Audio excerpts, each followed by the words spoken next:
2020, Disabled American Veterans has been serving American veterans who were wounded in the line of duty. It provides free assistance to veterans and their families in obtaining federal benefits and services earned through military service.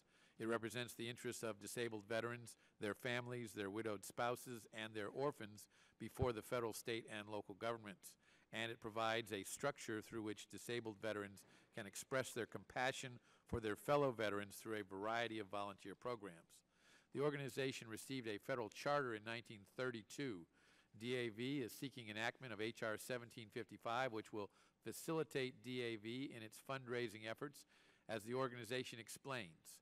For decades, DAV has been exempt from federal taxation under 501c4 of the Internal Revenue Code.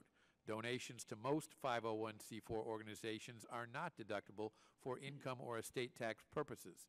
DAV is a rare exception, as it qualifies to receive deductible contributions as a war veterans organization.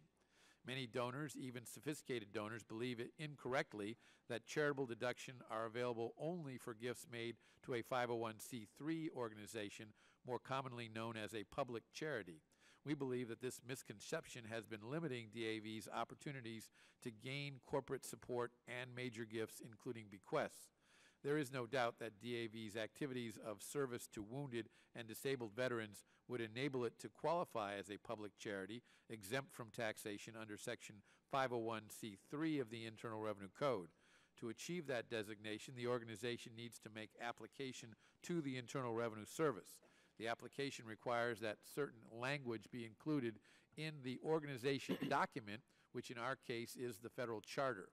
HR 1755 makes explicit DAV's exclusively charitable purpose, explains the educational component of its mission, and mandates the assignment of its assets to the Department of Veterans Affairs in the event of dissolution.